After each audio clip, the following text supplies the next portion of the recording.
you a question. So let's start with what the current system is and what is the new system that's being proposed, which is currently in draft, but the plan is for BBMP to introduce the new system.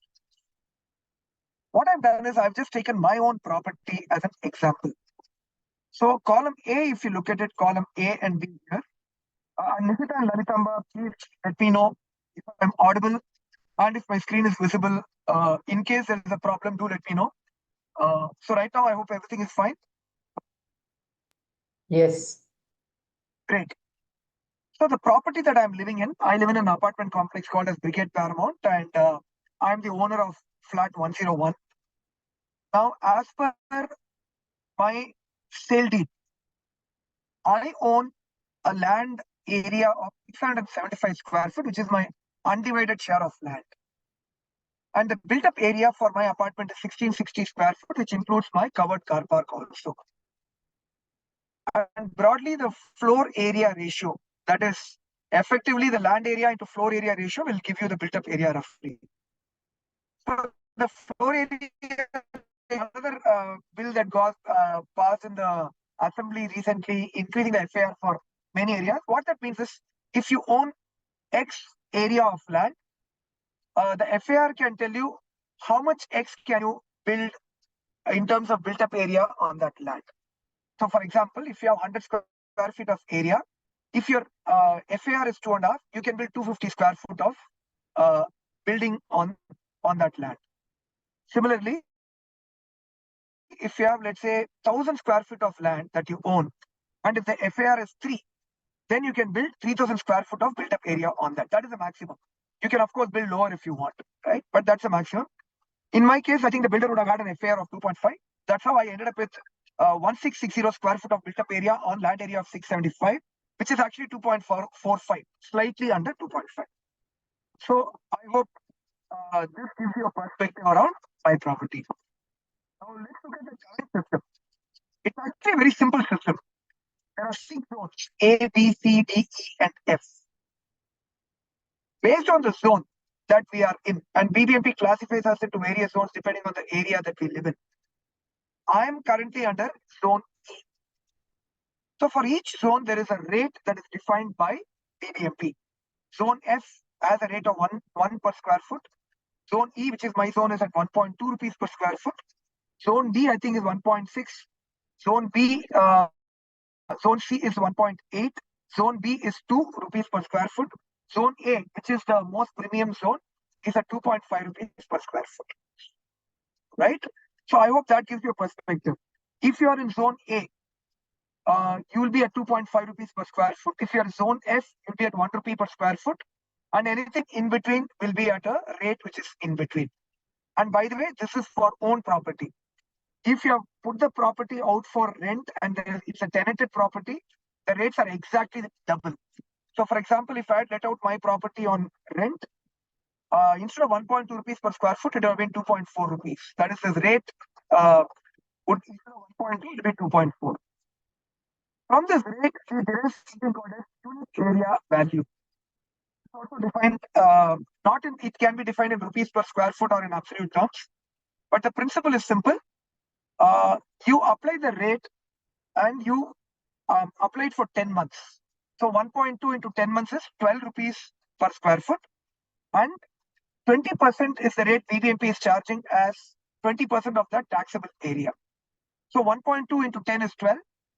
20% of 12 is 2.4. So your unit area value becomes 2.4 rupees per square foot. If you are in, let's say, zone A, where you are 2.5 rupees, your unit area value will be nothing but 2.5 into 10, that is 25 rupees, into 20% of that, that is 5 rupees per square foot. So I hope this is clear. Then there is a depreciation factor that's available, which is an absolute number. So there is a 3% depreciation. Here it doesn't matter how many years of, how old is your property or what is the age of your property. It's a absolute number of 3% that they give you as depreciation. So the depreciation that's given is 3%. So now let's look at how the property tax is calculated on this. So for my property, see the built-up area, which is 1,650 square foot, that multiplied by 2.4, which is the unit area value.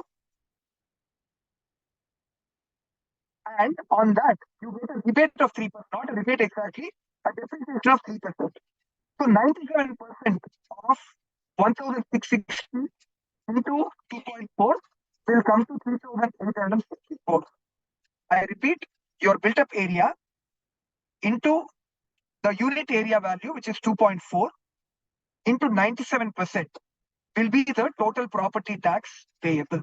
In my case, for my bill, I get an amount of 3,864.48 to be precise. That's exactly this formula that gets calculated.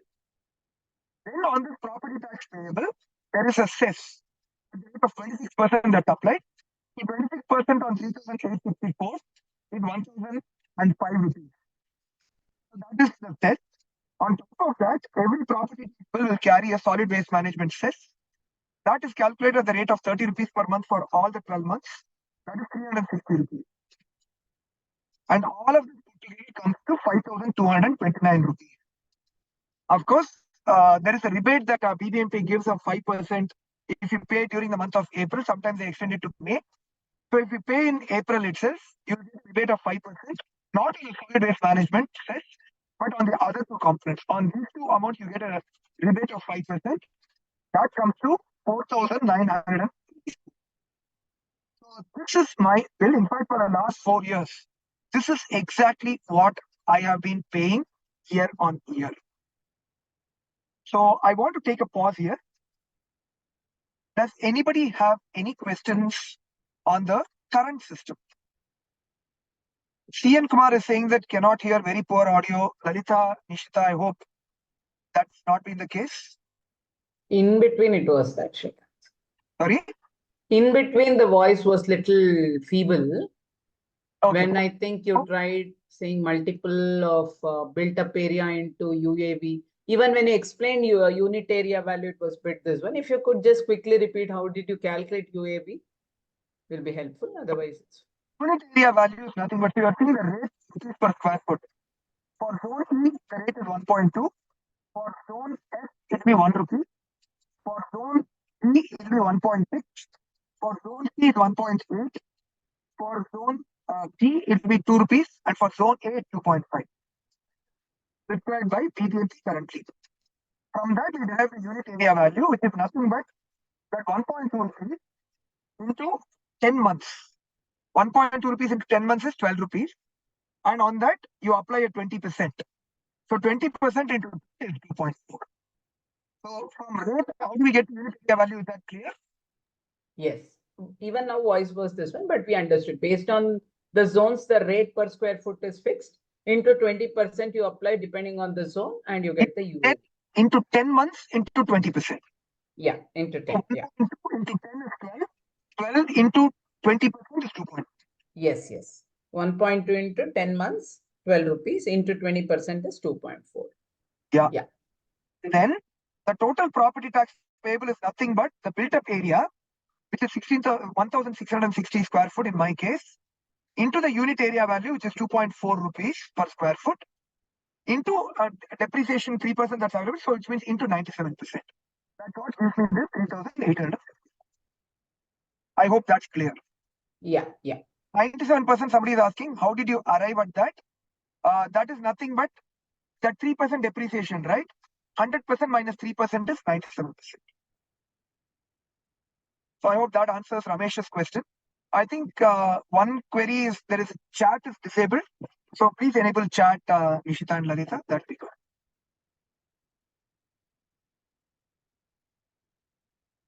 I guess there are no hands raised at this point of time. So shall we carry on to the new system now? But two participants raised their hand. Anybody has queries, please raise your hands.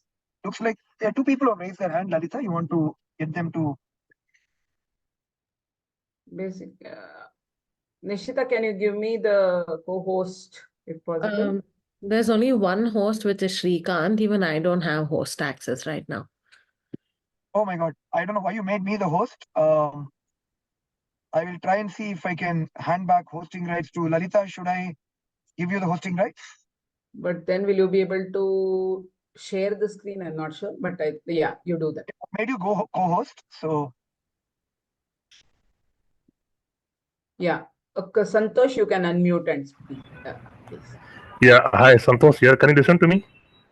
yes, you're audible. Yeah. So you explained the current example with your current house, right? And you also said that the tax amount which is coming to is the same exactly as what you're paying for last 3-4 years, right? Correct. Does it mean that there is no change in the value what we are going to pay even going forward?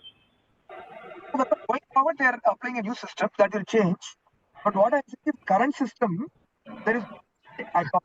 Unless the rate changes or unless the calculation, it is not for the last 4-5 years not changed. So in fact, since 2016, it has not changed. 2016, they introduced I think a new Correct. system. Yeah. Since then, it's Yeah, but for rented property, it will not double now. sorry, For rented property, it will double now. it will That be is the not only change. even now. It's double only. So where you see the rate per 0.2, if instead of I as an owner staying in it, if I rent it out, I'll have to pay 2 points. That's the current.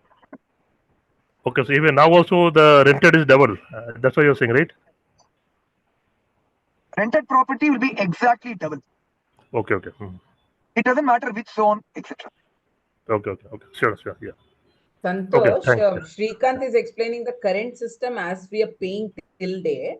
The new system that is proposed, he will take it up once he completes it. Yeah. Sure. Okay. Yeah, Kumar, please go ahead. Yeah, Srikanth, my name is CN Kumar. I'm not able to hear you. I don't know whether your audio quality is bad or I'm not receiving it well. So, Kumar, I think the others are able to hear me. So I'm not sure. I guess the problem must be at your end then. Okay, thanks, Srikanth. Yeah. Yeah, Valli ma'am. Hi, Srikanth. Good evening. I- Srikanth, you have mentioned, how are you? You have mentioned built-up area. What about common area? So in the case of an apartment, the built-up area actually covers all the common area. In case of an individual house, the entire thing is covered if you have a swimming pool or anything. In the case of- Actually, this is actually the super area. there is a difference. You have the carpet area. With the walls, it is called built-up area. And then with the common area together, it is called super built-up area. Then in This that, for your act- classification, this is super built-up area. In BBM, okay. only two definitions: built-up area versus carpet area. They've classified carpet area will not be available, built-up area, but built-up area is defined as something that includes all the common areas and also includes any carpet that you might have. Okay, then it is super built-up area. Super Because built. this time they have differentiated, so you will be talking on that anyway. Got Okay. it. So which means for your purpose, you can take it as super built-up area. Yeah. Okay. Thank you. Shall we move on to the new system now? Yes. Okay. So new system has become a little bit more complicated. It's so let me try to explain this. Now they are going to do away with all the zones and the rate per square foot. Instead, they are taking something called as a guidance value. Technically, every house has a guidance value. So there is the government publishes guidance value from time to time. On the groups, we can even share the link to where you can download the guidance value. It's a bit of a complicated document. There are PDF documents available for all parts of Bengaluru, broken up into 5 parts: Shivaji Nagar, Gandhi Nagar, Rajaji Nagar, Jayanagar, and Basavangudi. I think 5 areas. But all areas of Bangalore are covered within these 5 areas. So you can actually go and see your guidance value. Honestly, I've not been able to figure out what my guidance value is, but I'm roughly estimating it to be around 6,000 rupees per square foot based on whatever I'm seeing in my nearby areas. I'm going to get into my house. I've reached my place now. So if there is a change in the connection that happens, please bear with me for a minute or two. Or can I request all of you to just give me a minute? I will get into my house. I will get back.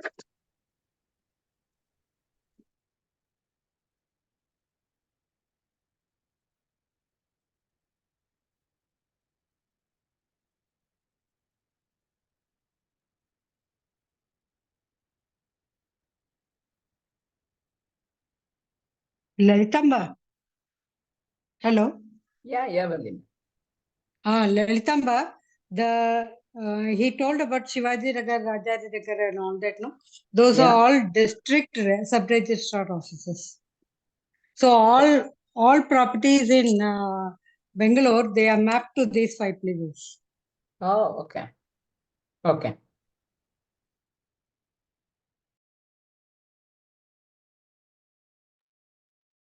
Hey, am I audible now? Yes. Yes, Srikanth. No, I'm going to put on the video also to see if that comes up. I reached my place. So hi all. I hope I'm now visible also, apart from being audible. Yes. Great. So, but you can check out the guidance value. Guidance value is typically given in rupees per square meters in the documents. All that you have to do is divide it by 10.76. That's a conversion to square feet. At the moment, I'm going to assume that my guidance value of my property is 6,000 rupees. Now, what they're saying is they're going to allow depreciation, not just as a lump sum amount. Every year it's 3% allowed, up to a maximum of 60%. The age of property becomes relevant. I'll shortly tell you how. Something called as construction cost. They are defined at 1,500 rupees per square foot. Then they are having 2 components to the property tax. One is property tax for the land part of it, which is 0.1%. And I hope, just 1 minute, yeah. At 0.1% of guidance value. The tenanted property, it will become 0.2%. Again, exactly double of that. Then there is a property tax for the building. That's also at 0.1% of the, sorry, not the guidance value, construction value. I made a mistake here. For the building, it's 0.1% of the construction value. Then, assuming that the age of the property, my property is 15 years. That is, in fact, almost 16 years now. But we'll be completing 16 years in April. So I don't know whether we will take it as 15 or 16. I'm taking it as 15 for now, which means the allowed depreciation for me is 45%. 15 years into 3%, which is 45%. Means the depreciated the building is on 1.5 rupees. We apply 1.5 rupees into 55%. That is 55% minus 45% is 55%. Srikanth, your voice is not clear. Again, it's going off. Sometimes it's clear. Many words are not heard properly. Okay. I'm going to try and see if I can see.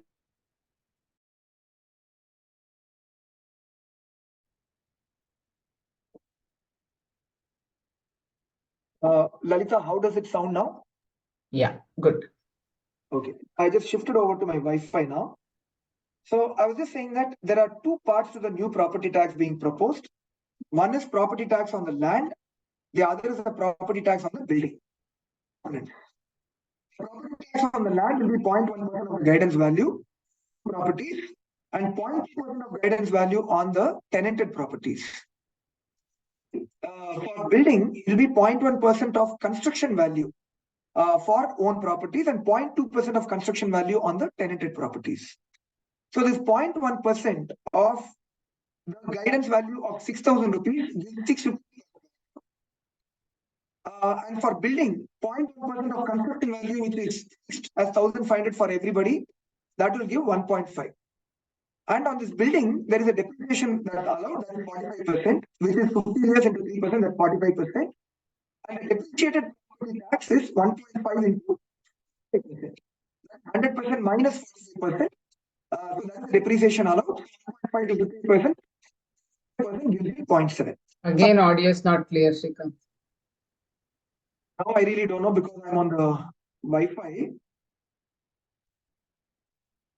This should be, Lalita, is this okay now? Yeah. Okay. So for me, the property tax arising out of the land is nothing but here there is a little bit of a confusion that I have. Technically speaking, it should be based on the land area or the plot area, which is what the notification says. but I think we will want to get it re-clarified. So effectively what will happen is the land area for me is 675 square foot. The 6 rupees will give 4,050 rupees. Then there is a property tax arising out of building, which is nothing but the super built up area of 1,660, which is the construction area, into 0.7. That will be this 1,121 rupees. Your 171. Now, compared to the previous 2,864 that I was paying, now I have 1,171. And rest of the thing is the same. Cess at 6% on this. Management will remain the same. And now look at Srikanth, can you switch off your video if possible? Then maybe audio will become better. Okay, I will do that.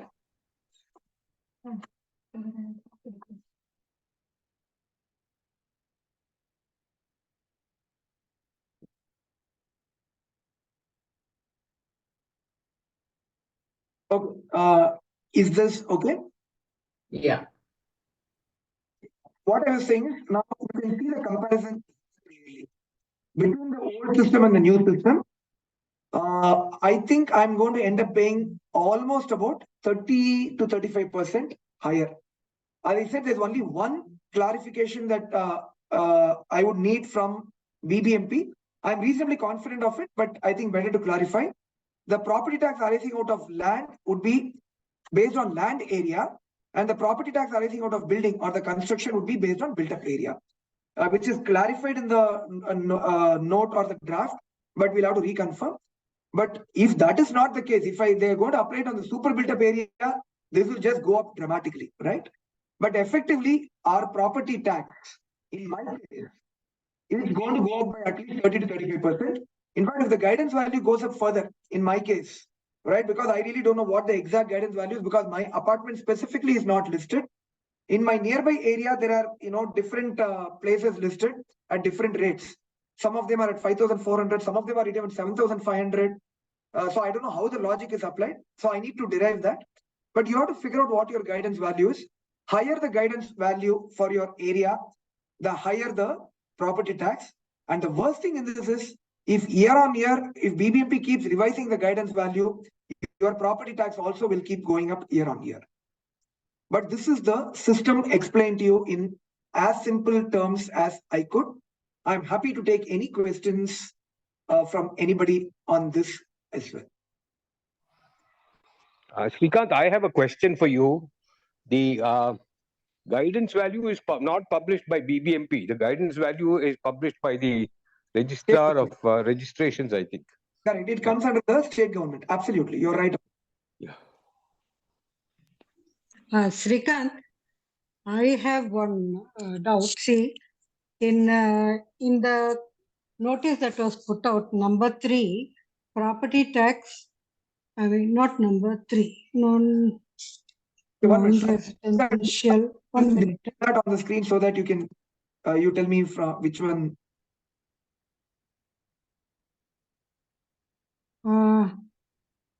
Yeah. See, this is the one, first one, no? That is arising out of land or property, including the apartments. Okay. See, they have actually divided the property tax based on 3 types, no? One is on your apartment, another on all your amenities, that is where you have your clubhouse, and then where you have the children's play park with things built on it, no? So that is one category. The other one is just open space. So there are 3 types of taxes. It is not only the super built up area. Previously, they used to tax on the super built up area. Now they have 3 categories. No. Which one you are specifically referring to? Srikanth, your voice is not clear again. Yeah, I really don't know what to do, because usually it's not something that happens along these lines. I will see if I can log in from my phone also, and then if the phone is better, then. But in the meantime, Lalita, am I audible right now? Yeah, Yes. Yeah. In the meantime, there is a question that has been raised. what if part of the property is occupied and occupied by the owner and part of the property is tenanted? You break it down accordingly. For let's say if you have 2,000 square foot of property, 1,000 square foot is self-occupied, 1,000 square foot is tenanted. You apply 0.1% on the 1,000 square foot and 0.2% on the other 1,000 square foot, and you have to add all of this together. So that's a very simple and straightforward part of it. I hope that answers the question from Santosh. Srikanth, I have one more question for you. This is regarding the, there is a cap up to which the property tax will go up. In your example, it went up by almost 50%, but I think there is a cap of 20 or 25% every year. I'll shortly come to that part. Sorry? I will shortly come to that. Give me a minute. Yeah, there is a cap on how much it will go up every year. If it is exceeding your... Yeah. 1 minute. And Nishita or Lalita, I've again logged in from my phone. Can you give me the panelists there? Ma.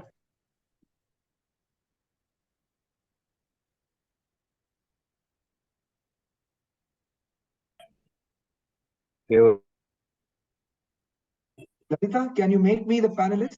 Yeah, checking.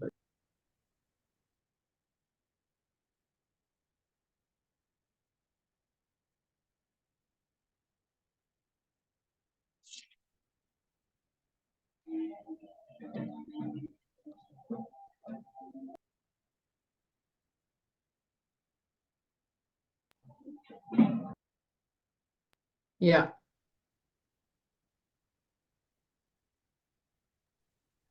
Okay. Lalita, am I audible? Yes.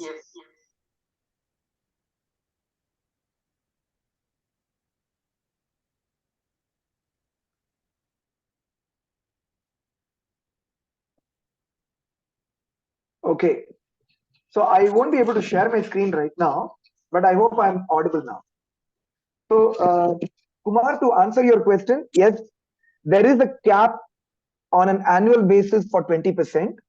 So let's say, for example, if my property tax that I have to pay right now turns out to be 40% higher than what I was paying earlier, for the coming year, the tax will be increased by 20%. And for the following year, it will be increased by another 20% till I come to the revised rate. So the cap that is provided is 20% per annum. So even if you are 100% higher, it will gradually increase at the rate of 20% year on year, which means over a period of 4 to 5 years, it will catch up, and but every year it will keep increasing by that percentage. But in any year, it can't be more than 20% is what the notification says. Does anybody else have other questions also? I think Santosh, Lohani, Lalita, can you see who all have raised their hands? And then also see what are the questions that have been asked so that we can... No, I am okay. Santosh, here I am okay. So this new tax system, is it in draft format or is it final now? Right now it's in draft format. If we want to place our objections or feedback to it, we are well within our rights to do it. But the plan is that BBMP wants to introduce this by April 1st. So which means they might want to issue a final notification in March. So first, Srikanth, I have one question, maybe a little outside the scope of this discussion. I believe the center gives money to various municipalities for various works. I mean, and they have mandated that all property tax should be on the basis of capital value and not rental value. So I believe, I don't know how far it's true, that one of the reasons for introducing this capital value is to be in compliance with the central government guideline. No. That's not necessarily true, Kumar, because the erstwhile Karnataka Municipal Corporation Act and subsequently BBMP Act also talks about based on capital value only. Of course, it leaves the discretion to the...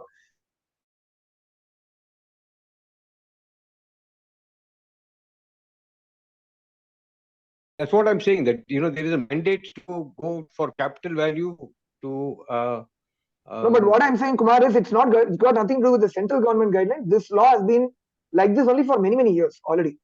Oh, I see. I'm sorry.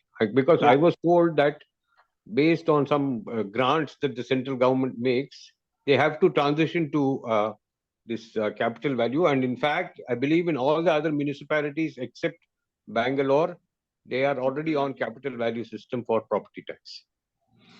Yeah, sure. But I think the BBMP Act already mandates that. So they're just doing this right now. Okay, got it. Yeah. So I hope that's clear. I wanted to move on to a slightly different. By the way, there is a question by Mhm. Arshad. What if the building is renovated and floor is extended while renovation, for example, the actual building is constructed in 2004 and renovated and extended floor in 2011, and how would it be calculated? No, all these calculations, right? I think at the time that you are paying tax, you pay based on what it is there.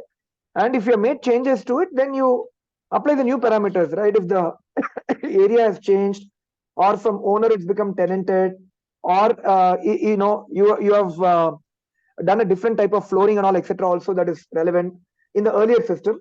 So all that plays a role. But in the current the guidance value is all that matters. So in the current system, it changes quite significantly. By the way, people are asking for links to the notification, links to the guidance value. We can post it on the groups where people can, access that. Yeah, Amit said new system. Where is the PT for land of value 6 coming from? Property No, tax. it's not 6. It's based on 0.1%. If the guidance value is 6,000 rupees per square foot, 0.1% of 6,000 rupees will be 6 rupees per square foot. If your guidance value is 9,000 rupees, it will be 0.1% of 9,000, which will be 9 rupees. If somebody else is 7,500 rupees guidance value, it will be 0.1% of 7,500, which will be 7.5 rupees. That's how it changes.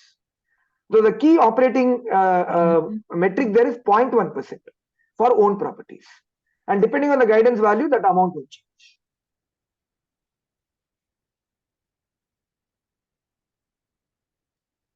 Amit wanted to speak this once. By the way, there are some more questions I'm seeing in the Q&A window, Lalita. Can we quickly answer all of those? Yeah. Yeah. Amit, I have unmuted yourself. Yeah, correct. So am I audible? Yes. Yeah. Yeah. So Srikanth, thanks for that clarification of 6. Yeah, it's a simple thing. I got a little confused there. Sure. The other thing is we talked about the area in the guidance value, that there are 5 areas in which Bangalore is divided. Is that correct? Did I understand Correct. That's right. Yes. And then someone said that these areas are individual district sub-registrar offices, basically.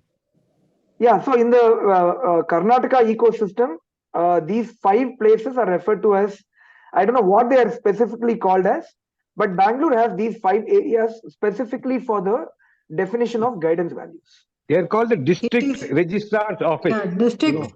Yes, district sub-registrar office. Okay. District No, sub-registrar it's called the office. district registrar office, not under each district registrar, there are various sub-registrars or senior sub-registrars.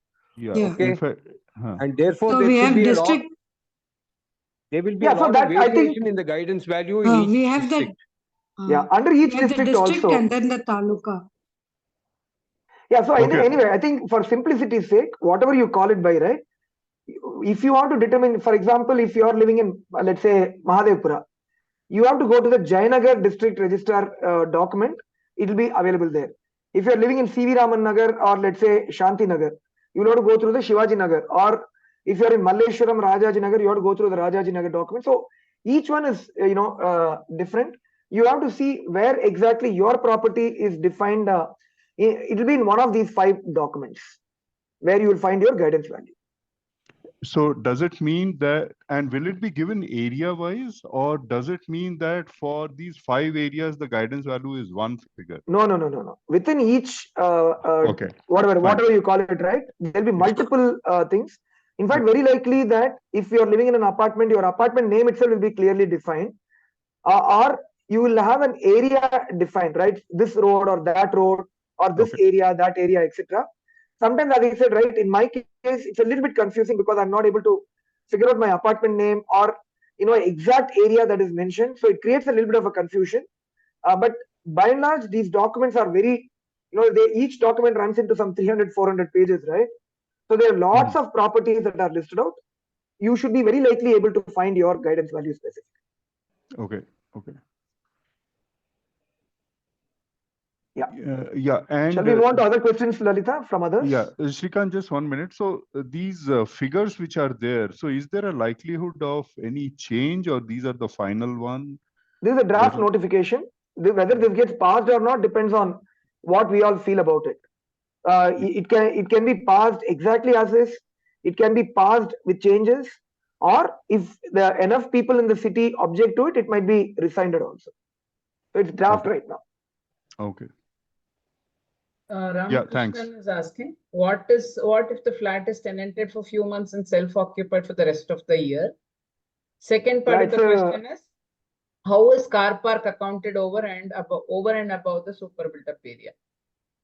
The second one is easy to answer. Super built-up area typically covers your car park also that's allocated. So car park is included.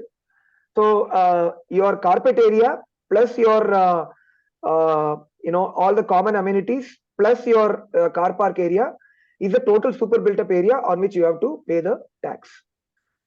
Tenanted for a few months and self-occupied for the rest of the year, I don't know that specific technicality, but I would think that at the time that you are paying the tax, it depends on the status at that point of time.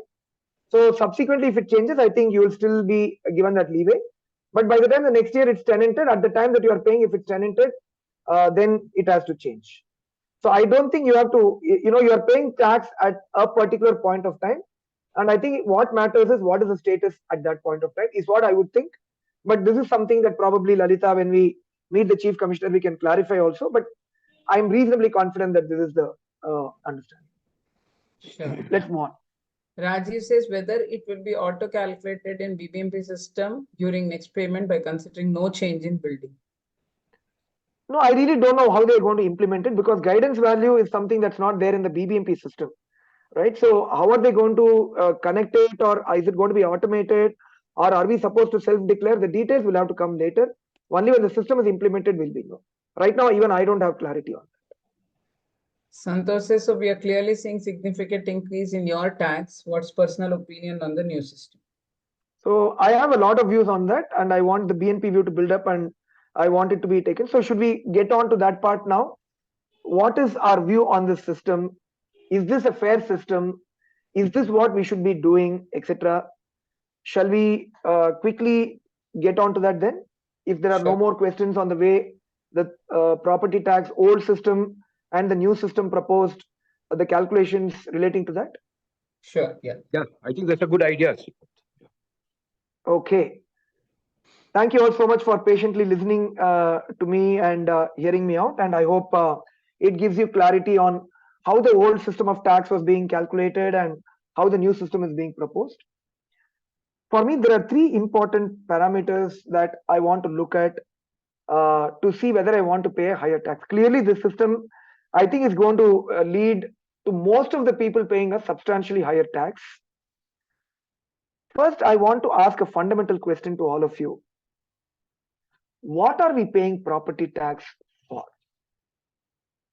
Is question number one that I want all of you to think about, right? Question number two is everybody in the city paying tax, or is it only a section of the population that's paying the tax?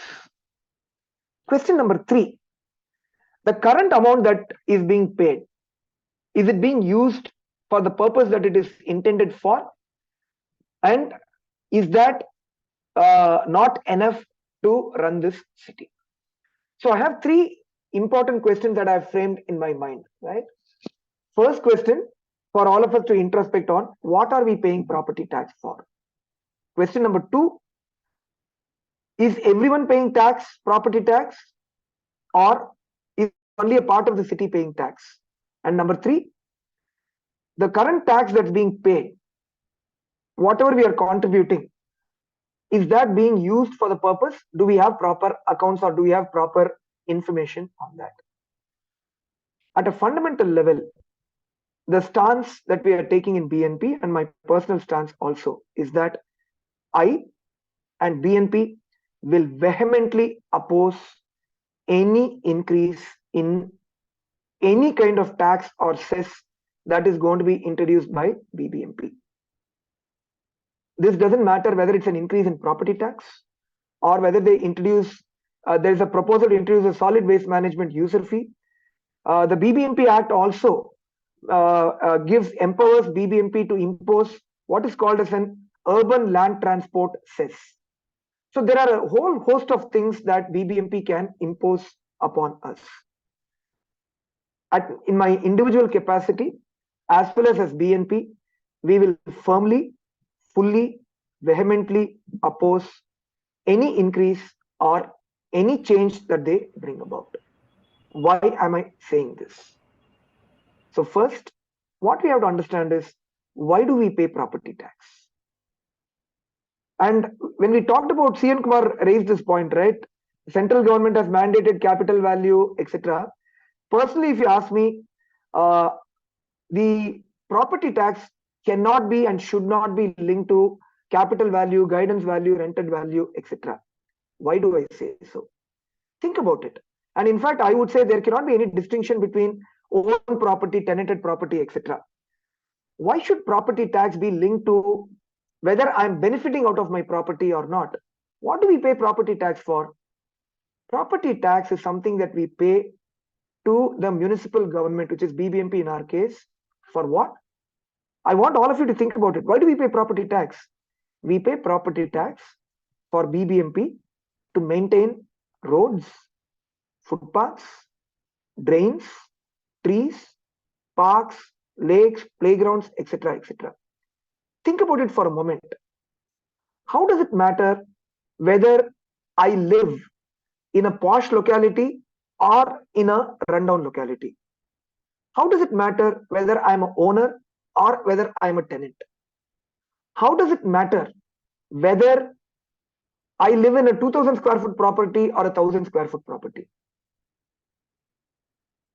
All of us use roads, all of us use drains, all of us, use the trees, parks, playgrounds, etc., right? How does it matter?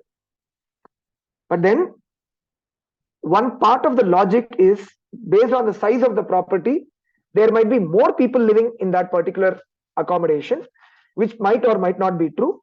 But the one logic for the size of the property is relevant, because the larger the size of the property, it's a good proxy or it's a good substitute for saying larger the size of the property, more are the number of people who are living there, and hence more is the property tax to be levied because there are more people who are using the amenities.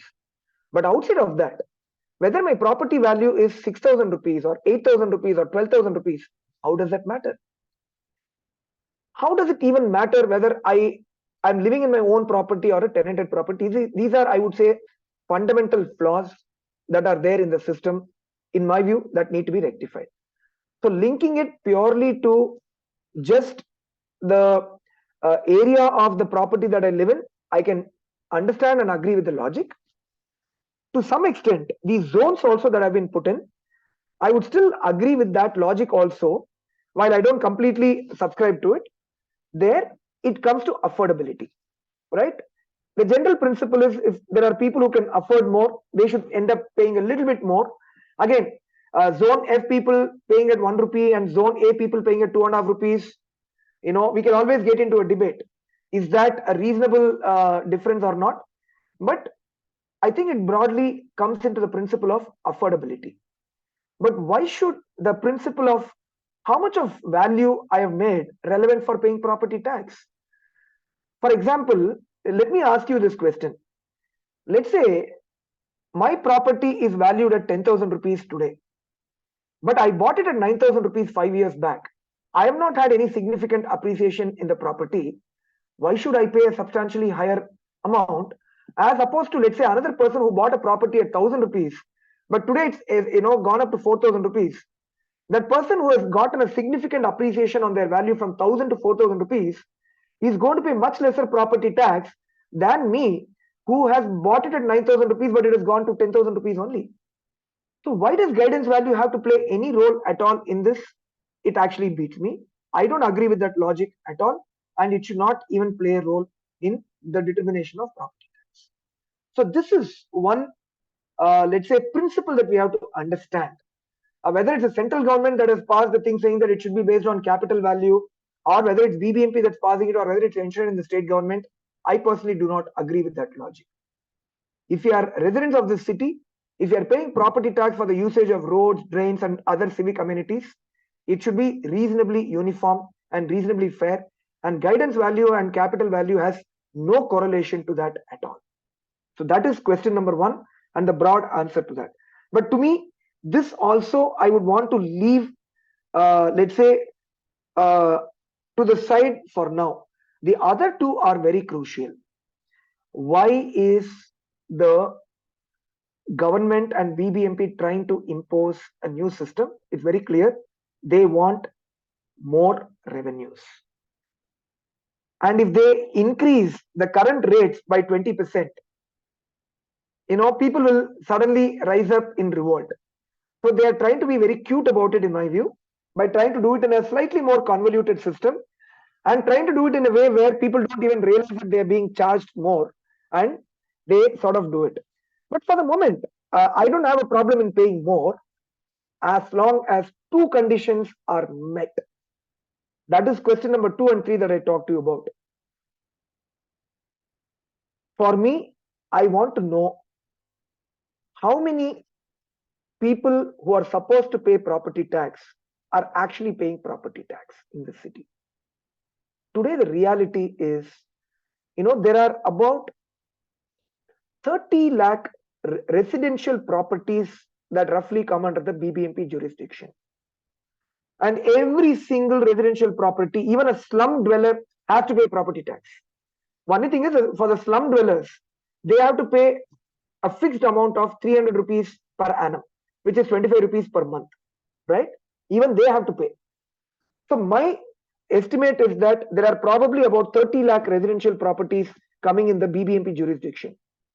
Do you know how many residential properties actually pay tax, property tax? It's less than 10 lakhs. And this is as per what one of the BBMP officials said. Only 1/3 of the residents of the city or the properties in the city are actually paying property tax. If you want to increase your revenues, you first go after the other 2/3 which is not paying. The bane of this country and the bane of the city is that there is one bunch of people who are paying a tax. You will keep going after them again and again and again and again, and you leave the defaulters going unchecked. That system has to change. And you know why the defaulters do not pay? It's a very simple system. It's not that the BBMP does not know who the defaulters are. These defaulters end up paying a bribe to their local revenue officials, and they get away with murder, literally, not literally, figuratively, right? And that is something that is not acceptable to me. If you want to increase your revenues, first bring more of these people who are defaulters into the tax net. That itself will help you increase your revenues. You can't keep fleecing the honest tax-paying citizens more and more. Even on commercial properties, there are lots of commercial properties which are either underpaying or not paying, again with the same logic. They end up paying a bribe and they get away with that. First, I want a change to be brought about that system. You come back and tell me, I don't want even 100% complaints. You tell me 90% of the properties in the city that have to pay property tax are paying property tax. I will listen to what you're saying in terms of a new system that you are going to introduce. Till the time, don't even come back to me. I'm an honest tax-paying citizen. Don't even come back to me asking for more. I'm not going to give you more till the time you start charging the others also. Right? That is number 2. Number 3 that I talked about is the money that I'm paying today. Where is it going? And I'm right now not even getting into the aspect of corruption. We all know that out of all the money that we're paying, 70 to 80% gets siphoned off. Right now, I'm even, for the moment willing to live with it. Where are the accounts?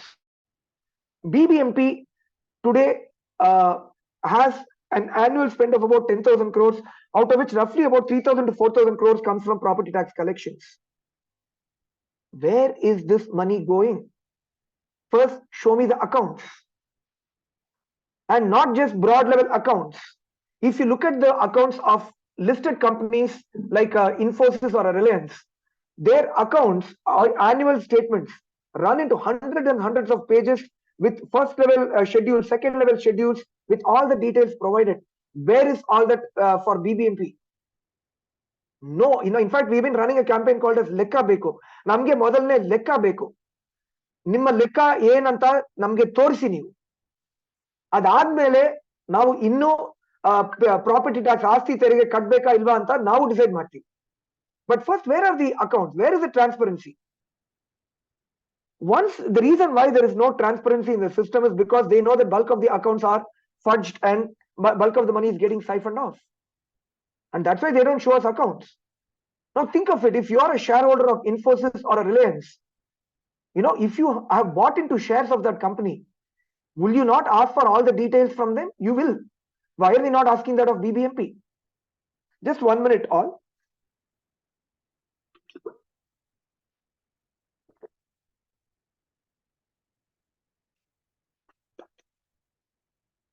Sorry, I had to just take a swig of water. So what I'm saying is, today is enough property tax being collected from all the residents and all the citizens and all the properties in the city? The answer is no. Second, is this money that we are paying, is this being put to good use? Clearly not. Now you start collecting property tax from everybody, you put your accounts in the public domain, and you say that this is how we are maintaining your city. And we have already started collecting from everybody. The total amount comes to, let's say, 20,000 crores. And here are my detailed accounts. These 20,000 crores is not enough to maintain the city. I need 25,000 crores, which is 20% more. And you come back to me and tell me you want 20% more from me. I will be the first in the queue to go out and pay them that 20% more. But till that time, I refuse to pay a single rupee extra of my property tax. In fact, I want to see if we can even stop paying property tax and say, I won't pay my property tax till you collect it from everybody else, until you show your accounts fully and properly. Right? But that will be taking it to an extreme. But I don't know. My patience is being tested. I've been thinking about that, and I've been talking about it to the BNP leadership team also. The day is not far away when we'll come to that conclusion also. But right now, I refuse to pay any single rupee extra. All right? If you tell me that I have to pay 20% extra, I don't know what my calculation is coming to. It's coming to anywhere from 20 to 40%. I'm not very sure. It depends on the guidance value. But I will not agree with anything being linked to guidance value. The earlier system that was there, to me, that looks reasonably good. Continuing with the earlier system, but without any increase, and then gradually getting more and more people to pay property tax and showing proper accounts for what you're doing are the three conditions I have. So till that time, we will completely object to this new system that's being introduced by BBMP, and we would like to request, or rather we would request all of your support, where collectively as city and citizens, we oppose the new system being introduced and demand better governance from our elected representatives and slowly start bringing about change. This is what I wanted to talk about with regard to, should we actually pay more or not? And my answer is, we should not. That's my logic to it. I'm happy to get any questions or anybody to share their thoughts on this. I want to share one thought with you, Srikanth. See, in the older areas, the guidance value has gone up significantly. For example, you look at a place like Jainagar, especially Jainagar first block where I'm staying. The property guidance value has climbed up from 1,000 rupees to maybe, the actual sale value is about 30,000, but I think the guidance value is close to 20,000 rupees now. Now, most of the people who are living in this place are people who bought the property long ago and they have retired here, and they don't have a job or anything. And actually, if you look at the guidance value from an individual's perspective, he may be living in a property which was at one time worth 10 lakhs, is now worth 10 crores. But there is no individual benefit accruing to him. So your logic that it should be more based on the kind of services provided by BBMP rather than what is the value of my property is very, very true.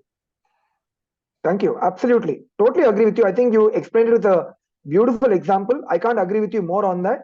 Why should a senior citizen who is retired and living there pay, 10x, 20x of somebody else who's living in another part of the city? Ultimately, for what? For getting the same set of roads, drains, and all of that, right? It's not like that person is going to get a, royal treatment on the roads. He's going to face the same pothole, same leaky drains, and all of that. Yeah, and one more suggestion that I have for you is that rather than meeting Tushar Girinath, you should meet Munish Mudgil. Munish Mudgil is actually driving the effort. In fact, all the inputs So, are CN going Kumar, to... I straight away want to interject there. I'm sorry, I've already met Munish Mudgil. In fact, I had this conversation with him. It was a very horrible conversation. He asked me, he asked me the question, don't you think you should pay more? Right? Or he asked me, how much do you think you should pay? I asked him a counter question. How much do you want me to pay? He said, what is this question? I said, the right question is, how much do you need as BBMP to run the city? If you need half of what I'm paying today, I want to pay only half of what I'm paying today. If you need double of what I'm paying today, I want to pay double of what I'm paying today. But you tell me why you need half or double. Where are your accounts? Now, how are you deciding I need to pay 10% or 20% more? There's no logic to it, right? And that's really where have not been audited for years. Yeah. Bulk of the money that's coming in is getting siphoned off, right? There's no accounts, there's nothing that you show us, but you keep wanting more. Why should I pay more? This is my money that you are paying. You will not show accounts to me. I refuse to pay is what I told him. In fact, it was a very horrible conversation that we had, but I hope he understood. But I'm not saying, I went in with very, I would say, high expectations from an IAS officer, and I've heard about him. It was a very disappointing conversation, right? But I don't expect any different from any of these people. All they are interested right now is they are facing heavy pressure from the government to increase revenues, and we all know why the government is under heavy pressure. The accounts, the finances are running dry for all the freebies that they have created. Now, I don't want to pay for all the nonsense that you have created. As a government, you run a proper system. But again, I repeat, for me, whether you have distributed freebies or not, that's up to you. As far as my property tax goes, you tell me why I need to pay more. And first, for that, no guidance value, you go with the existing system. Second, you tell me that you are collecting from everybody, at least 90% of the people in the city, and you tell me how it is being used and whether it's being used properly. After that, you come back to me and tell me I have to pay 20%, 30%, 40% more. I will pay, not only will I pay that amount, I will go on a campaign representing BBMP saying that, hey, this is why they need money. I will be the first campaigner for you. And if it can help create the best city in the world, I will be the first campaigner to go and do that. That's my perspective. Why don't we open it out to others also, so that, we get more and more people to share their views as well. And again, Lalita, if there are Q&As, we can go to that. I will allow everybody as participants now. Yeah, Santosh But one by one, Lalita. Yeah, sure. Let them quite well. And Lalita, once the question is answered, I think it's better to mute that person so that, I think we give a chance to others also. I want more and more people to participate too. Yeah. Sorry. Carry on. Yeah. Santosh Lohani here. Quite well mentioned. I agree with all of your points, and I think most of us will agree. So one more point I wanted to mention: there was a guidance value increase in October 23, which went up by 30 to 50% in most of the areas. Right? Sorry, there was something. What happened in October 23? Guidance value increased in October 23, right?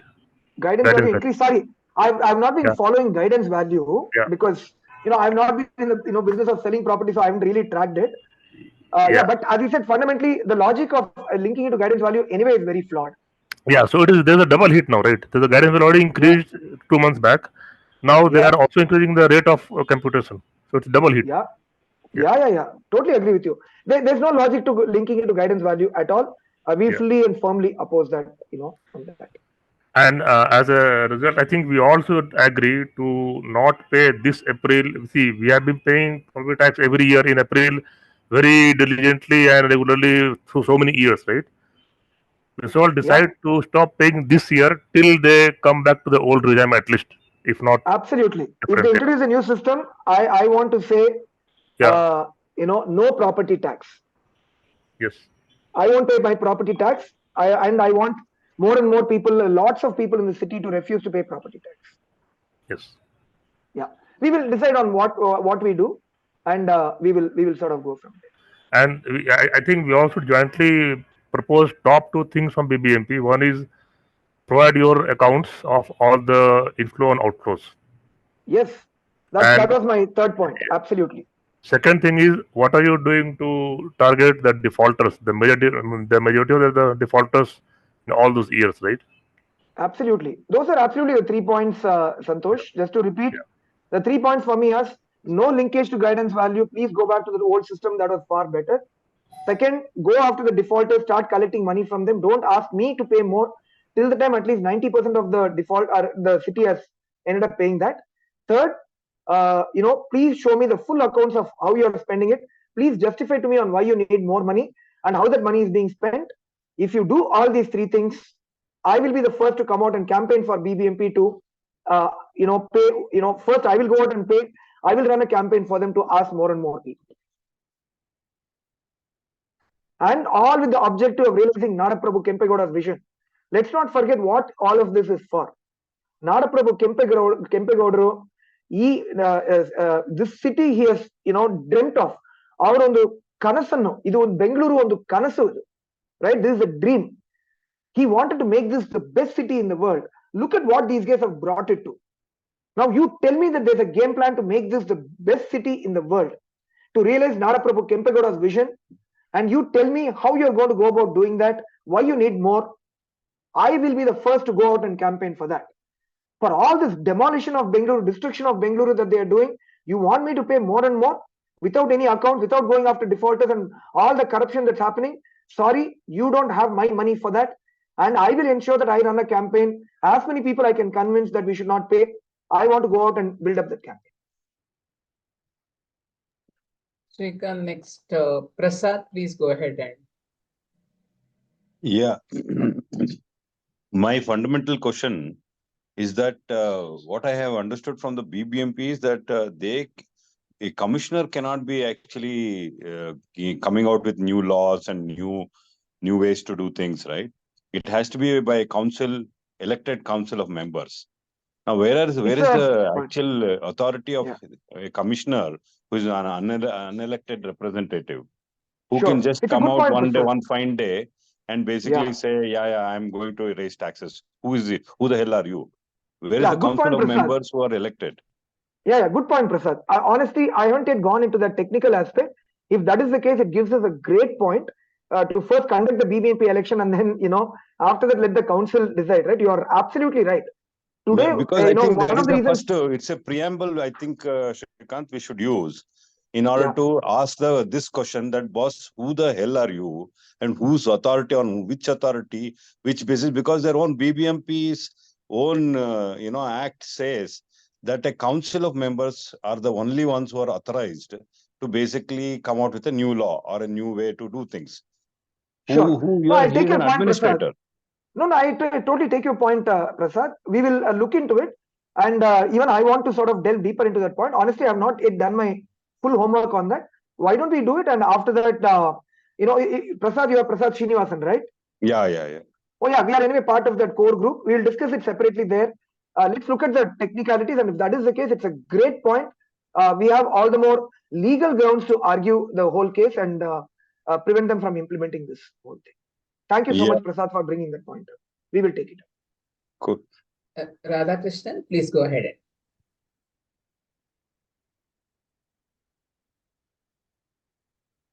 Radhakrishnan, can you hear us? You can unmute yourself.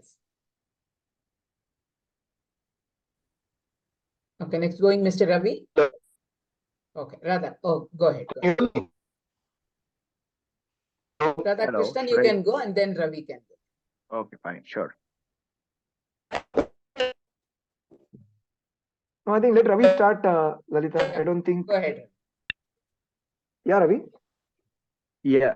Hi, Srikanth. First of all, thanks for taking up actually these things activity. I hope, definitely on all our behalf that you succeed. And the point. With all your support. with all the citizen support, we will for sure succeed. Thank you so much. Very much, very much. Of course, I've been asking also, this is Ravi from the IMB group. I've been asking also about the progress on when do I vote for BNP. I hope it happens soon. Okay, so I do sincerely hope so too. Soon. Yeah. So anyway, point wise, typically the tenanted properties 50% being higher and all that is all all nonsense actually. What do you do differently for tenants actually there to claim 50% more for tenants? Number one, and number Not two, 50%, I did have it's actually 100. It's actually 100% more. It's double. Oh, sorry, yeah, now right. Earlier it was 30%, now it's 100%. Yeah, my mistake. No. Earlier also it was double. Earlier, for example, in my zone E, own property is 1.2 rupees and tenanted property is 2.4. And now it's 0.1% versus 0.2%. So it's been double even now. And going forward also it's double. My memory probably serves me, it doesn't serve me right or whatever. But, I remember, Sure, no problem. Yeah, CN Kumar knows me as well from our common interactions earlier and all that stuff. I thought it was 50% earlier and all that. My property has been out in and out of tenancy simply because sometimes I stay, sometimes they keep it vacant for 6 months, 1 year and all that stuff. So it has been a nightmare for me to even pay. Call it as tenanted or not itself is a challenge. So anyway, this logic doesn't work at all that it has to be, you have to pay 50 or 5 or 100%, whatever more. Logic doesn't fly at all. So the question is, what can be done about it is a question which is also related to probably a court case or something, kind of as a collective, BNP probably can lead or something towards asking these questions, like in the court or something, probably it will bring some relief. I don't know. And related to the court again. Sorry, Ravi, quickly to answer that question, that is beyond the remit of the courts. See, BBMP is well within its rights to determine who pays how much, or even the guidance value, for example, right? It's a system, it's a flawed system without any doubt. See, the point that Prasad brought about, which is whether the chief commissioner can pass something currently today, and if the law says something contrary to it, we can challenge it in the court of law. This is not a legality, it's an administrative matter. Administrative matter has to be fought politically. Legal matter can be fought legally. Right, yeah, the distinction is probably clear over there in terms of that. I don't know, I have also not read the BBMP's constitution, all that stuff, and whether the council decides or even the otherwise as such. I'm not sure whether the courts can help that, but if at all it's possible, probably that could be good. Again, second point also related to that is, can a PAL or something be filed in terms of making these guys come out with their accounts? I remember about a year and a half back, you also came out with an analysis of BBMP's budget versus what they've done and all that stuff, right? I think probably it was just after COVID or something, that's obviously it was like putting a throwing a bomb or something like that. That's how bad it was. Yet we all know that somehow the BBMP keeps running as if there's nobody to question them and all that stuff, and then we still keep seeing kind of bad roads just paying through the nose in every possible way. You buy a vehicle, you pay so much of tax even to the state government, and top of that the taxes plus tolls and all that stuff, but end of it again what you get is still a question. You are left with hardly anything to probably pay for it. Anyway, that is one. Then Ravi, quickly on that front, on that point, I think today why don't we, I'll have other sessions for other points, right? Some of them are related, but today we are here to discuss this property tax system, why we should oppose it, right? Right. So anyway, related to that, even the zonal classification, zonal classification as such has to be very clear. Actually, there, classification should be clear even when I go and buy a property or book a property there. Today everything is mixed use. Everything looks jumbled up and all that stuff. And then, even in my earlier property, what I was talking about, the zone is supposed to be anywhere between D, E, F and all that stuff. It kept on changing. I've seen that BDF document, whatever, BBMP supposedly uploads in his website and all that stuff. On that, going out of that, nothing was very clear as such. Like they were additionally what it said, they were additionally wrote something which I've never heard of. And our property where it was there, there was no specific road mentioned and all that. So that kind of thing as such, you are still not clear. I think you also mentioned in the beginning of the call, you still can't be clear where exactly is your property located and all that. These guys should come up with very clearly with property identification, and then the property ID, which is something which people have talked about in BBMP for nearly 10 years. We were even given a so-called property ID some 10 years back, and afterwards nobody even bothered to even say that that's valid or not from BBMP side. So the zonal classification has to be very clear. When I book a property, so I know I'm getting into a so-called high zone or a low zone. If I'm actually a so-called average below middle class person, why would I go and book something there on a high property tax zone if I knew it already in advance? So that is something which I feel that probably that's come out in advance. That's a big mess that has happened over a period of time. It's going to take some time, but already we have given suggestions to Munish Mogil and Tushar Girinath also. It will take time, but point taken, Ravi. We will take it up. We have other people also who have questions. Sure. Go ahead. Thank you. All the best. Thank you, Ravi. Thank you so much for the suggestions. Appreciate. Yeah, Radhakrishnan, would you be able to unmute Yeah. and speak? Can you hear me? Yes. Can you hear me? Yes. Yeah. Was already answered by Srikanth that we can't go to court. But can we file PIL? No, that's what PIL only. We can't file a PIL on an administrative matter. We can only file a PIL on And writ something which is also. legal. Writ also you can. Writ also we can't file. Whether it's a writ or a PIL, right? The only difference between writ and a PIL is writ is where you're individually impacted. PIL is something where a larger segment of the public is impacted, right? So it doesn't matter. Right. They will not, courts will not intervene on an administrative matter. What they will say is, go and fight this politically. As in, you go and convince the government, and the best way to convince the government is saying that, you know, if you do this, we won't vote for you, right? So that's why we have to fight a political battle for this, opposing this new system. I repeat, if there is a legality involved, which I think Prasad beautifully brought out, right, which we are currently going through. I haven't yet formed a view on that, which I will do soon. If there's a legality to it, we'll absolutely go to the courts and question it. But if there is a legal way for them to do it, then we have to fight a political battle. One last question. That when we have to protest, we have to submit some letter, protest letter or something like that. So is there any way you can share with us the common format? That's all. Yeah. No, I think what we will do is shortly, we will create an online petition. We will outline all these points very clearly in that petition. And we will probably then circulate the petition for more and more people to sign that online petition saying we agree with this. Then we can, if we are able to collect a lot of signatures, right? Then we can collectively go and demand that, you know, you don't go ahead with this thing. So that's what I would request. No, I need everybody to... Physically. See, I'm talking about physically we can submit. Physically we'll submit, right? See, signatures, if we take an online petition, we will go and submit it physically after that. But I'm saying the online petition, if one person goes and asks, they won't take them seriously. 100 people go and ask, they will listen, but they will not do anything about it. If 1,000 people ask, they will listen seriously, but they might still not be inclined. If 10,000 people ask, they will know that this is serious citizen pressure coming. So it depends on the number of signatures ultimately. Yeah, because from our RWA, we are thinking of physically taking signature on the petition and we want to give it. So I am sure we will have at least 150 to 200 people minimum. Sure. But we can, these days with the online thing, right? We can actually sign online itself. It's a lot easier. Both we will do. We'll do both. Sure. No problem. No problems at all. Yeah, we'll come back with a game plan and an action plan on this. Yeah. Thank you. Thanks, Radhakrishnan. Yeah. Somebody logged in as CK. By the way, Lalita, any questions on the Q&A? Should we take? Why don't we quickly take that? Yeah, that was me. My name is Chanakya, and I've been listening very intently. Can you hear me? Yeah, Chanakya, we can hear you. Yeah. First of all, thanks for everything. Very informative, and thanks for all your good work, number one. Number two, on the point of legality, whilst I appreciate the points that have been made, my particular question was, is it correct that given in the face of that they have just exonerated people from paying penalties, isn't that wrong that then they now seek to raise it from other people? Why did you exonerate? So yeah, I totally agree with you on that. There's no legal case there either? No, there's no legal case. Again, penalties, see, they have not exonerated, they have reduced the quantum of the penalties. So good thing about that is they're still charging a penalty, which I'm happy with, right? See, the one thing is when people don't pay on time or people don't pay properly, they should know that there are consequences. And that consequence should be that they end up paying much, much more than even the regular interest that they gain by not paying that. So that disincentive should be there. As long as it is there, I'm not very particular about the penalty should be 200%, 100%. They have reduced the penalty from 200% to 100%. I'm not worried about that part, right?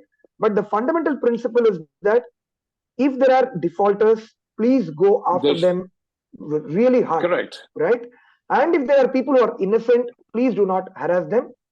And please ensure that the system becomes fair and equitable over a period of time where the people who are paying are incentivized to continue to pay and the people who are defaulting they are penalized. That's the simple system that should be built. Yes, absolutely. And also those who are not even paying at all in the first place, right? Whether they're paying less or more, or it doesn't matter. Okay, the other thing is, excuse me, because in our case, we live in an old property, which is an old bungalow property, which is large. So I cannot even fathom what their mathematics is going to be. And there's going to be a massive increase. My question, second question was that if we, as was suggested, if we simply refuse to pay, if they say it's come in April 1st, and we then do not pay our tax, then we leave ourselves, particularly if you're an individual occupying an old home on your own, and not a building of, say, 20 flats or something else. I mean, then it's open season for these guys to harass you, right? Chanakya, that's why I said, when one person does it, you're dead meat. Yeah. 100 people do it, you have some support, but you can't get anywhere. If 1,000 people do it, they start taking you seriously. If 10,000 people do it, they'll be forced to reverse. This has been my personal experience with some protests and all that I've also done. So that's where we are trying to mobilize people together. We will fight it as a battle. We will keep you updated. If a few people only are showing interest, then absolutely there's no point in doing it. But if we can build this as a more like a citizens movement across the city, that's it. There's nothing stopping us after that. All right. So we'll keep last you updated. request was if you can post on the group whatever they've done in respect of what are the guidance rates for different areas. It would be very, very useful, right? Because it's a bit difficult to access, navigate the system just to find it. Totally, I agree with you. Yeah. And even once you get that document, you will realize that you will find it difficult to navigate through that document also. But then, but at least we'll solve one part of the problem. Yeah, and those numbers are per square meter or square foot? Because some of them are 60,000, 50,000. Yeah, I didn't mention that at the beginning itself, but probably you missed it. It's all the guidance value is per square meter. Correct. To convert it into square feet, you just divide by 10.76. Yes, correct. All right. 10.76 is the factor. Yeah. We'll watch for updates, and just to let you know, if you need some form of support in future, we're here to provide it. Thank you so much. Truly appreciate all the support. Yeah. Thank you. Thank you. Lalita, should we take the questions on the Q&A? Yeah. Okay. Amit had asked, I'm keen to provide feedback in the lines you've proposed. Can you share a draft of the final feedback that we should give collectively, which we can modify as appropriate and submit feedback? I think we can share out the form. We can put it on the groups, Sarita. Yeah, we can put it on the groups. Not a problem. What happens in the residents who are unaware and senior citizens who are forced to pay up? Yeah, we have to collectively take it up and build awareness. That's the only way. No easy answers, but that's the way it has to be. And Valli ma'am has shared a link in the group. Lalita, there are quite a few other questions. Anyway, let me go through that. Yeah. How and where do we submit our response to BBMP by March 6th? Yeah, we can directly send it to the Chief Commissioner. But as he said, we are anyway doing a petition. You can sign that also, and then we'll submit that together if possible. What's the best way to raise voice to scrap new system? Yeah, we will come back with a game plan on that. We'll probably do an online petition, and then subsequently, if that doesn't work, we have to indulge in engaging with the government, raising our voice, doing a protest if possible, and so on. We will come back to you with a game plan on that. Ramesh says strongly opposed. Thank you so much for that. Again, Ramesh has said because of freebies, anyway, there's no point in getting into that. Whatever they need it for, we are not going to, align with them. Why is the honest taxpayer being hammered? Yeah, CK, I think we have already answered that question. Again, square meter or square feet, we have answered that. As per the Prasad, as per the BBMP guidelines, changes can be passed only by council. Yes, we already discussed this. We will go through this and we will discuss that. Arshad Pasha has asked, my question is how depreciation is calculated in the new system for this type of building. It's very simple. It's 3% per year. So if your building is 10 years old, you will be allowed a 30% depreciation. If your building is 20 years old, you will be allowed a 60% depreciation. But the maximum is 60% depreciation allowed. So even if your building is more than 20 years, 30 years also, you will not get 90%, you'll still get only 60%. So it's a number of years into 3%, subject to a maximum of 60%. So that is the answer to that question. CK again has asked, assume this is something that cannot be challenged in the courts. Yeah, I think we already discussed that. Yeah.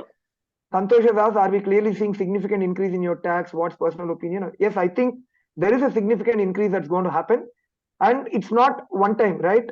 As they keep changing the guidance value, it will keep going up every year. So it's a bottomless pit effectively, or it's a infinite sky. You'll keep climbing up and up and up with no end to where it can go. Rajiv Gurjar has asked a question whether it will be auto calculated in BBMP system during next payment. I think we covered this. Even I don't know about it. We will engage with BBMP to get an answer. Zoom user has said guidance value based property tax is a mandate of 15th Finance Commission. Interesting. I didn't know that. Let me just look into that 15th Finance Commission. If so, it's completely flawed. We'll have to then take up a larger level this thing and then do it. But even there, they can reduce the percentage that they apply on the guidance value to bring it back on parity. So we'll see how we can fight that. I think rest of the questions we have already answered. So yeah, I think I can at least see whatever has been raised in the Q&A. No, I think some more have come. Anonymous attendee has asked, what are the two columns with guidance values in the PDF? It's in Kannada. No, the two columns with guidance values is very simple. One is for, I think, individual layouts or houses, and the other is for apartments. But it's pretty much the same, right? So you will see that both the columns are not filled in. It will either be this column or that column. So you pick up the number that's relevant for you. So that's not a problem at all.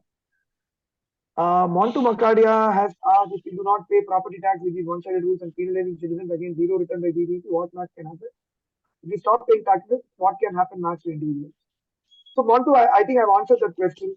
If a few people do it, they will be, inviting trouble. They'll be in a lot of problem. If a lot of people do it, if tens of thousands of people, if lakhs of people do it, BBMP has no choice but to go back. So it will finally boil down to how well this campaign can shape up, how many people are willing to support this campaign. That is what is going to determine what is the max that can happen. If a few people do it, they will come after you, with very, very strong arms. If you do it in a large group, we will go with strong arms and ensure that they correct the system to more sensible and reasonable. That is the answer. Anybody else has raised the hand, Lalita? We have 4 more minutes by which we have to wrap up. I'm happy to take any last 1 or 2 questions. There is Srinivas Ji, then goes Ratan Kumar, then Montu. 3 people had raised. Srinivas, please Hello. go. Yeah. Hello. My question is, see, first of all, why tax? BBMP have to justify, because we are in actually HBR layout. The guidance value with us and the neighboring layout, it's the same. And the quality of living standards, the work that is carried out is different in the last about 15-20 years. And I've already made a serious email addressed to the commissioner and the deputy, whoever it is, even the chief minister. I don't care, because the tax has to be, when you are collecting a tax, there is service provider. I consider BBMP, BESCOM, BWSSB are all service providers, similar to service providers. They are not doing it. They're contractors, even to pick up a small garbage, I'll have to put this thing in Namma Bengaluru app. I have much better thing to do. When I pay a tax, it is their job. I'm paying them the salary. It's my tax that going as a salary. There is no money plant in BBMP. Sorry, Srinivas, I think you already covered it. Is there a specific question? Because I already said, I'm telling you, linkage to guidance value doesn't make sense. Srikanth, I'm sorry, Oh, no problem. Okay. But this has to be taken up very seriously. Oh, yeah, absolutely. We've already covered that. Because it's our money. I'll tell you, we are taxpayers. No, Srinivas, I think we already covered that. Sorry, I think we have other people waiting. Sure. Linkage to guidance value doesn't make sense. Okay, fine. Then they have to collect from everybody who's defaulting. And they have to provide proper services and show accounts for how they are spending it, without which we will not pay. Exactly. Okay. That's the point. Point absolutely well taken. Cleaning, it's all, it's pathetic. It's in our area. Totally agree with you. Yeah, HBR layout, it's in a pathetic state of. Not just HBR layout. There is a place called, so not just HBR layout, there's a place called Bengaluru, 710 square kilometers. It's the same story. Every square kilometer of the 710 square kilometers. Yes. Yeah. So it's my money. I'm paying them the salary. It's my tax money. Correct. Okay, which I am paying. If there is no money paid, they wouldn't. What will they do? Is my big question. Okay. Absolutely, I'm going to Srinivas, definitely with you. going to take it up. I have already And we made are a fighting this drafted out. an email. I'm going to mark it a copy to you also. Yeah. Let's Yeah, see yeah. how it's going to be, well, let's jointly take up. Okay. Sure. Absolutely, Srinivas. Thank you so much. Thank you. Thank you very much. Thank you very much. Ratan Kumar? Yes, madam. Can you hear me, please? Yes. Can you hear me? Can you hear me? Hello, Yeah, can you hear me? Yes. Can you Yes, hear me? Ratan, we are able to hear you loud and clear. Oh, Please thanks a carry lot. on. Thank you. Thank you. Thank you. I'm Dr. Ratan Kumar, retired orthopedic surgeon, age 74 years. Okay. Hello, Dr. Yeah. Ratan Kumar. Good to see you. Hi. Hi. Very nice meeting you. Linking guidance value, is a holocaust because the ancestral properties, retired people, every year they keep on increasing the guidance value. There's no liquidity generated at all. It's an ordinary dead property. There's no liquidity. During sale transaction, there is a lot of liquidity. They will mop up and get that registration charges, No, sorry, stamp duty charges. Dr. Ratan Kumar, again, the point has been covered. Is there a different point or a different question that See, you have? what I have to express, I'm telling you, my dear friend, Srikanth. Okay. That is the more important thing. What is not covered is also there. What is covered has to be stressed 2 times or many times. Sure. No, So the reason guidance why value, they should not attach it to the property assessment of property tax. That we have to be very vehement. Sir. Absolutely. I totally agree with you. The reason why, sorry, we are rushing through is because we're already at 7:30. No, it's okay. I think I'm the last speaker. Don't worry. We are not going to miss a flight. Don't worry. We have to take care of our skin. No, sorry. There are 2 others who have raised their hands. We'll see if there is a different point. I just said, what I have wanted, because you gave me a chance. I said the guidance value should not be linked for property tax because no liquidity at all. Nothing more did I say. Totally agree with you on that. You can pass on to Absolutely somebody. with you. No, thank you, Dr. Ratan Kumar. Rest assured that the points that you are making, we have already noted down. We absolutely 100% agree with you. Capital value or guidance value is the most ridiculous thing that can happen, and it penalizes people, in a way that it's very, very unfair. So we will take up that cudgels on your behalf and everybody's behalf. We will fight it out. Yeah, in case they implement it, they try to implement, then we have to move the High Court of Karnataka to put a stay. That's definitely. We will fight in all possible mechanisms. Because they won't yield for ordinary talking, that is a Dandam Dashagram, they will come around. Sure. Thank you. Have a nice so day, much. sir. Thank you. Yeah, Montu, you had a question? I think no, Srikanth, I think you answered. Okay, then thank you so much. Yeah, then I think Valli is also, I think we have already, Valli's hand has gone up, I think, from before. Or is there any other question, Valli, that you have?